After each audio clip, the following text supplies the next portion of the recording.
पुन्हा एकदा स्वागत. आता पुढच्या बातम्या. सैफ अली खानवरील हल्ल्याप्रकरणी मुंबई पोलीस आज सैफ अली खानचा जबाब नोंदवणार असल्याची सूत्रांची माहिती आहे. चोरीच्या उद्देशाने ही घटना घडली असल्याचा संशय आहे. उत्तर प्रदेशचे मुख्यमंत्री योगी आदित्यनाथ दिल्ली विधानसभा निवडणुकीच्या पार्श्वभूमीवर 14 सभा घेणार आहेत. 23 जानेवारीपासून त्यांच्या सभेला सुरुवात होईल. दिल्ली विधानसभा निवडणुकीकरता आम आदमी पार्टीने स्टार प्रचारकांची यादी जाहीर केली. यात अरविंद केजरीवाल, मुख्यमंत्री आतिशी, पंजाबचे मुख्यमंत्री भगवंत मान यांचा समावेश आहे. प्रयागराजच्या महाकुंभ मेळ्यात अग्नितांडव बघायला मिळालं. या ठिकाणी लागलेल्या भीषण आगीत 100हून अधिक तंबू जळून खाक झाले. दरम्यान मुख्यमंत्री योगी आदित्यनाथ यांनी फोनवरून इथली परिस्थिती जाणून घेतली. उत्तर प्रदेशचे मुख्यमंत्री योगी आदित्यनाथ यांनी प्रयागराज कुंभमेळ्यातील आगीच्या घटनास्थळी पोहोचून परिस्थितीचा आढावा घेतला. यावेळी त्यांनी उपस्थित अधिकाऱ्यांना सतर्क राहण्याचे निर्देश दिले. उत्तर प्रदेशचे मुख्यमंत्री योगी आदित्यनाथ यांनी 22 जानेवारीला प्रयागराजमध्ये बैठक बोलावली. या बैठकीत महाकुंभ मेळ्यातील तयारीबाबत चर्चा केली जाणार आहे. जम्मू काश्मीरच्या बारामुल्लामध्ये लष्कराचे जवान आणि दहशतवाद्यांमध्ये चकमक झाली. लष्कराचे जवान सर्च ऑपरेशन करताना दहशतवाद्यांनी जवानांवर गोळीबार केला. या गोळीबाराला भारतीय जवानांनीही चोख उत्तर दिलं. जम्मू काश्मीरच्या राजौरी जिल्ह्यात गूढ आजारानं कहर केला. या ठिकाणी मृतांची संख्या 17वर गेली आहे. या प्रकरणी तपास करण्यासाठी केंद्राची टीम राजौरीत पोहोचली. कोलकात्यातील महिला डॉक्टरवरील अत्याचार आणि हत्या प्रकरणामध्ये संजय रॉय याला दोषी ठरवण्यात आलाय. सियालद या कोर्टात आज शिक्षा त्याला सुनावली जाणार आहे. उत्तर प्रदेशातल्या संबलमधील हिंसाचार प्रकरणात आणखी 10 आरोपींना अटक करण्यात आली आहे. या घटनेत दुबई कनेक्शन समोर आलंय. राजधानी दिल्लीतील कमला मार्केटमध्ये एका तरुणाची चाकूने भोसकून हत्या करण्यात आली. हत्येपूर्वी तरुणाला मारहाण करण्यात आली. याचा व्हिडिओ समोर आलाय. लग्न सोहळ्यादरम्यान अचानक नवऱ्या मुलाला हार्ट अटॅक आला. नवऱ्या मुलाचा मृत्यू झाला. लग्नाचे फेरे घेत असताना अचानक हृदयविकाराचा झटका आला. पश्चिम बंगालच्या मालदामध्ये भारत आणि बांगलादेश सीमेवर राडा झाला. सीमेवर धान कापण्यावरून दोन्ही देशातील शेतकऱ्यांमध्ये बाचाबाची झाली. यावेळी पोलिसांनी परिस्थिती नियंत्रणात आणली. छत्तीसगडमधील रायपूर इथं आंदोलन करणाऱ्या बडतर्फ सहाय्यक शिक्षकांना पोलिसांनी ताब्यात घेतलंय. बीएड पदवी असलेल्या सुमारे 40,000 सहाय्यक शिक्षकांना सरकारनं बडतर्फ केल्यानं ते आंदोलन करत आहेत. जम्मू काश्मीरच्या बांदीपोरामध्ये जोरदार बर्फवृष्टी झाली आहे. इथली घरं, रस्ते, झाडांवर बर्फाचे थर जमा झाल्याचं चित्र आहे.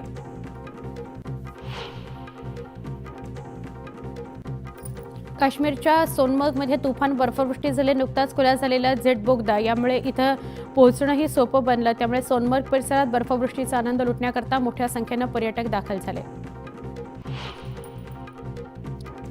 काश्मीरच्या डोडामध्येही मोठी बर्फवृष्टी झाली. या तुफान बर्फवृष्टीचा आनंद लुटण्याकरता डोडामध्ये पर्यटक मोठ्या संख्येनं आले. पर्यटकांच्या या मोठ्या संख्येमुळे काश्मीरच्या व्यापाऱ्यांना मोठा दिलासा मिळाला आहे.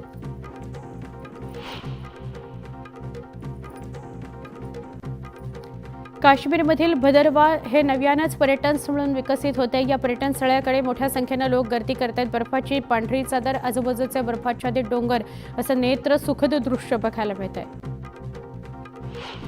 काश्मीरच्या पुलवामामध्ये खास विंटर फेस्टिवलचं आयोजन करण्यात आलं होतं. या फेस्टिवलमध्ये बर्फामध्ये क्रिकेट खेळण्याचा आनंद स्थानिकांनी लुटला. बर्फावर मॅट टाकून स्थानिक क्रिकेटचा आनंद लुटण्यात आला. गाझामधील युद्धविरामानंतर हमासनं इस्रायलच्या 3 महिला पोलिसांची सुटका केली. रेडक्रॉस संस्थेच्या मदतीनं या महिला इस्रायलला पोहोचल्या.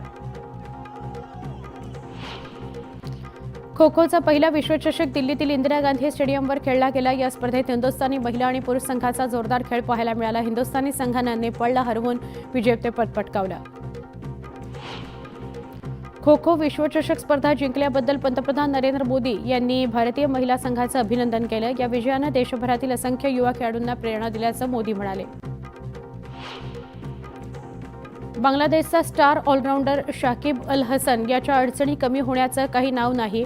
एका बाजूला गोलंदाजी शैलीवर आक्षेपामुळे क्रिकेटच्या मैदानात गोंधळात सापडलेल्या शाकिब विरोधात आता अटक वॉरंट जारी करण्यात आले. बांगलादेशात त्याच्या विरोधात कारवाईचे आदेश देण्यात आले. Karanveer Mehra Bigg Boss season 18 पर्वाचा विजेता ठरला आहे, तर विवियन डिसेझना उपविजेता ठरला आहे. विजेत्याला 50 लाख रुपये आणि ट्रॉफी मिळाली. लवकरच तनू वेट्स मनूचा तिसरा भाग प्रेक्षकांच्या भेटीला येणार आहे. एका इव्हेंटमध्ये आर माधवनला तनू वेट्स मनू 3 संदर्भात प्रश्न विचारण्यात आला, त्यावर तो म्हणाला, मला याबद्दल माहीत नाही. तिसऱ्या पार्ट संदर्भात विचारणा केली नाही, त्यामुळे आर माधवनचा पार्ट 3 मधून पत्ता कट झाल्याची चर्चा आहे.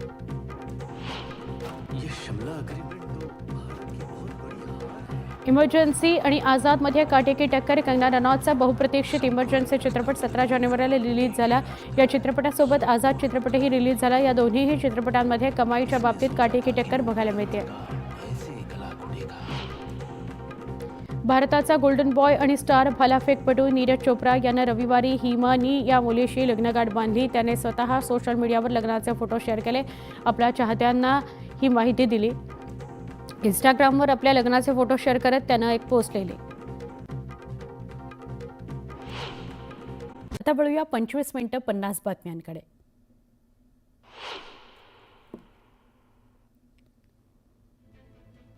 संतोष देशमुख हत्या प्रकरणातील खंडणीतील आरोपी वाल्मिक कराडला एसआयटी कोठडी सुनावण्यात आली आहे. त्याच्या जामीन अर्जावर केज न्यायालयात आज सुनावणी पार पडणार आहे. त्यामुळे कराडला जामीन मिळणार की कोठडीत वाढ होणार याकडे सगळ्यांचं लक्ष आहे. संतोष देशमुख आणि सोमनाथ सूर्यवंशी हत्या प्रकरणी अकोल्यात आज जनआक्रोश मोर्चा निघणार आहे. या मोर्चात देशमुख कुटुंबही सहभागी होणार असून जरांगे आणि सुरेश धस हे देखील मोर्चात सहभागी होतील, तर मारेकऱ्यांना फाशीची शिक्षा देण्याची मागणी करण्यात येते. पोलीस सैफ अली खानवरील हल्ल्याचा क्षण रिक्रिएट करण्याची शक्यता आहे. मिळालेल्या माहितीनुसार मुंबई पोलीस या प्रकरणातील मुख्य आरोपी मोहम्मद शरीफुल इस्लाम शहजाद याला पुन्हा एकदा सैफ अली खानच्या घरी नेऊ शकतात. पालकमंत्रीपदावरून महायुतीतील वाद चव्हाट्यावर आलाय. नाशिक आणि रायगडच्या पालकमंत्रीपदाला स्थगिती देण्यात आली आहे. याचा शासन निर्णयही जाहीर करण्यात आलाय. महायुती सरकारच्या निर्णयामुळे मंत्री अदिती तटकरे आणि मंत्री गिरीश महाजन यांना मोठा धक्का बसलाय. उपमुख्यमंत्री अजित पवार जालना दौऱ्यावर आहेत. राष्ट्रवादी काँग्रेसच्या जिल्हा कार्यालयाच्या उद्घाटनासह विविध कार्यक्रमांना अजित पवार हजेरी लावणार आहेत. यावेळी ते कार्यकर्त्यांशी संवाद साधणार आहेत. गोपीचंद पडळकरांनी थेट शरद पवारांवर टीकास्त्र डागलंय. तुतारी आपलं पारंपरिक वाद्य आहे, मात्र एका माणसामुळे तुतारी किती बदनाम होऊ शकते हे आपण बघितलं, अशी टीका शरद पवारांनी केली. विधानसभा निवडणुकीत पराभवाचा धक्का दिल्यानंतर दादा भुसेंनी ठाकरे गटाच्या अद्वई हिरे यांना आणखी एक मोठा धक्का दिलाय. मालेगाव बाजार समितीत हिरे गटाचे तब्बल 10 संचालक भुसे गटात आलेत. ज्योतिबाच्या मूर्तीवर उद्यापासून रासायनिक संवर्धन प्रक्रिया करण्यात येणार आहे. पुरातत्व विभागाकडून मूर्तीच्या संवर्धनाचं काम हाती घेण्यात आलंय. त्यामुळे 21 जानेवारीपासून 24 जानेवारीपर्यंत भाविकांकरता मूळ मूर्तीचं दर्शन बंद राहणार आहे. गोंदिया जिल्ह्यातील 8 पंचायत समितीमध्ये निवडणुका पार पडणार आहेत. पंचायत समिती सभापती पदाकरता निवडणुका पार पडणार आहेत. पालघरमधील एका शाळेतील धक्कादायक प्रकार समोर आलाय. 10वीतील विद्यार्थिनीला शाळेत यायला केवळ 5 मिनिटं उशीर झाल्यानं मुख्याध्यापकानं चक्क 50 उठाबशा काढायला लावल्यात. यावेळी विद्यार्थिनीला उलट्या आणि पोटात दुखण्याचा त्रास झाल्यानं तिच्यावर रुग्णालयात उपचार सुरू आहेत. या प्रकरणी पालकांनी पोलीस ठाण्यात गुन्हा दाखल केलाय. अमरावतीच्या दैर्यापूर तालुक्यामध्ये 3 दिवसात 2 चिमुकल्या मुलींवर अत्याचार करण्यात आला. त्यांचे आरोपी मोकाट असल्यानं त्यांच्यावर कठोरात कठोर कारवाई करण्यात यावी अशी मागणी करण्यात येते. यावेळी संतप्त नागरिकांनी घटनेच्या निषेधार्थ दर्यापूर बंदची हाक दिली आहे. नारायण गावात गेल्या काही दिवसांपासून धुमाकूळ घालणाऱ्या बिबट्याला अखेर वनविभागानं जेरबंद केलं. चिकूच्या बागेत सापळा रचत 4 वर्षाच्या बिबट्याला जेरबंद करण्यात आलं. या बिबट्याला माणिकडोहच्या बिबट निवारा केंद्रात सोडण्यात आलंय. 4 वर्ष वयाचा. पुणे शहरातील ऐतिहासिक अशा पेशवे तलावावर स्वच्छता मोहीम राबवण्यात आली. कात्रज परिसरात असलेल्या पेशवे तलावाची पुणे महापालिका आणि विद्यार्थ्यांनी स्वच्छता केली. उल्हासनगरच्या शासकीय मध्यवर्ती जिल्हा रुग्णालयाच्या आवारात मोठ्या प्रमाणात भटक्या कुत्र्यांचा वावर वाढलाय. त्यामुळे उपचाराकरता येणाऱ्या रुग्णांना कुत्र्यांमुळे त्रास होतोय. या भटक्या कुत्र्यांचा बंदोबस्त करावा अशी मागणी करण्यात आली. भाजपा आमदार अतुल भोसले यांनी डीपी जैन कंपनीला 7 दिवसांचा अल्टिमेटम दिलाय. कामातील हलगर्जीपणामुळे गुन्हे दाखल करण्याचा इशारा त्यांनी दिला आहे. आमदार अतुल भोसले यांनी रस्त्याची पाहणी केल्यानंतर असंवेदनशील वागलेलं चालणार नाही असा इशारा दिला आहे. राज्य सरकारच्या मागणीला महत्त्व देत केंद्र सरकारनं उस्मानाबादचं नाव धाराशिव केलं. याचे आदेश देखील काढले. धाराशिव रेल्वे स्थानकाचं नाव अद्यापपर्यंत बदलू शकलेलं नाही. याच रेल्वे स्थानकावरती उस्मानाबाद रेल्वे स्टेशन हेच नाव बघायला मिळतं. तुळजाभवानी मातेच्या गाभाऱ्यातील शिळेला तडे गेल्याचं उघड झालंय.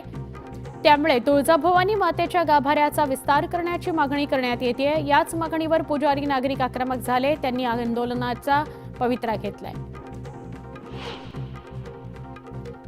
जळगावच्या मोर नदीपात्राजवळ हतनूर कालव्याच्या मुख्य पाटचाऱ्याची दुरुस्ती करण्यात आली. हतनूरच्या कालव्याच्या मुख्य चारीला भगदाड पडलं तर तात्काळ दुरुस्ती केल्यानं मोठा अनर्थ टळला. जळगाव जिल्ह्यातील जामनेर इथं 15वे खानदेशस्तरीय मराठी साहित्य संमेलन आयोजित करण्यात आले. साहित्य संमेलनात खानदेशातील साहित्यिकांची उपस्थिती होती.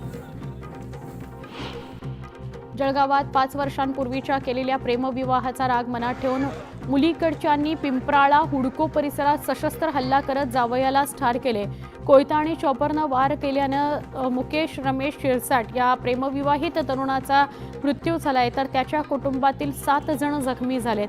एक प्रकारे जळगावात सैराची पुनरावृत्ती झाल्यानं समाजमन सुन्न झालेलं आहे. पुरेशा पावसामुळे जळगाव जिल्ह्यात यंदा रब्बीचा रेकॉर्ड ब्रेक पेरा झालाय. 3,12,000 हेक्टर क्षेत्रावर रब्बीची पेरणी करण्यात आली आहे. गेल्या वर्षीच्या तुलनेत 85,000 हेक्टरने क्षेत्र वाढलेलं आहे.